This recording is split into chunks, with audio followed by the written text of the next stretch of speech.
ಪುರಾಣ ಪ್ರಸಿದ್ಧ ಗೋಕರ್ಣ ಮಹಾಬಲೇಶ್ವರ ಗರ್ಭಗುಡಿಗೆ ಮತ್ತೆ ಮಳೆ ನೀರು ನುಗ್ಗಿದೆ. 2 ವಾರಗಳ ಅಂತರದಲ್ಲಿ ಎರಡನೇ ಬಾರಿಗೆ ಅವಾಂತರ ಸೃಷ್ಟಿಯಾಗಿದೆ.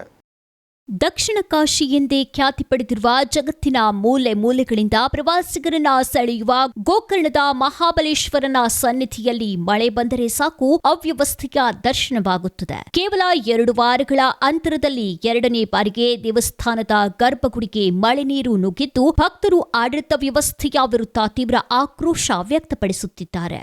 ಗೋಕರ್ಣ ಕೇವಲ ಧಾರ್ಮಿಕ ಕ್ಷೇತ್ರವಷ್ಟೇ ಅಲ್ಲ, ಅದೊಂದು ವಿಶ್ವ ಪ್ರಸಿದ್ಧ ಪ್ರವಾಸಿ ತಾಣ. ಪುರಾಣ ಪ್ರಸಿದ್ಧ ಮಹಾಬಲೇಶ್ವರನ ಆತ್ಮಲಿಂಗದ ದರ್ಶನಕ್ಕಾಗಿ ಪ್ರತಿನಿತ್ಯ ಇಲ್ಲಿಗೆ ಭಕ್ತ ಸಾಗರವೇ ಹರಿದು ಬರುತ್ತದೆ. ಆದರೆ ಇಂತಹ ಪವಿತ್ರ ಹಾಗೂ ಅಂತಾರಾಷ್ಟ್ರೀಯ ಮಟ್ಟದ ಕ್ಷೇತ್ರದಲ್ಲಿ ಸುರಿಯುವ ಮಳೆಯ ನೀರು ಸರಾಗವಾಗಿ ಹರಿದು ಹೋಗಲು ಸಮರ್ಪಕ ವ್ಯವಸ್ಥೆಯೇ ಇಲ್ಲ.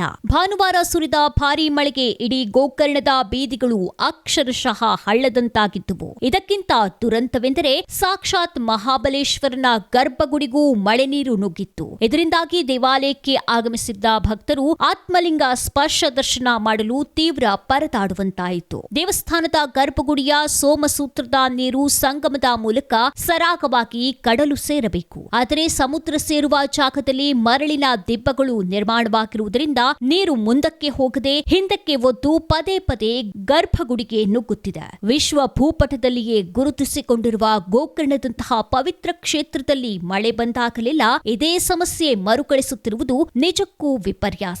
ಸಂಬಂಧಪಟ್ಟ ಜನಪ್ರತಿನಿಧಿಗಳು ಹಾಗೂ ಅಧಿಕಾರಿಗಳು ಇನ್ನಾದರೂ ನಿದ್ದೆಯಿಂದ ಎದ್ದು ಚರಂಡಿ ವ್ಯವಸ್ಥೆಯನ್ನ ಸುಧಾರಿಸಬೇಕು. ಮಳೆಗಾಲ ಮುಂದುವರಿಯುತ್ತಿರುವುದರಿಂದ ತುರ್ತು ಮುನ್ನೆಚ್ಚರಿಕಾ ಕ್ರಮಗಳನ್ನು ಕೈಗೊಂಡು ಈ ಸಮಸ್ಯೆಗೆ ಶಾಶ್ವತ ಪರಿಹಾರ ಕಲ್ಪಿಸಬೇಕು ಎಂದು ಸ್ಥಳೀಯ ನಿವಾಸಿಗರು ಹಾಗೂ ಭಕ್ತರು ತೀವ್ರವಾಗಿ ಒತ್ತಾಯಿಸಿದ್ದಾರೆ.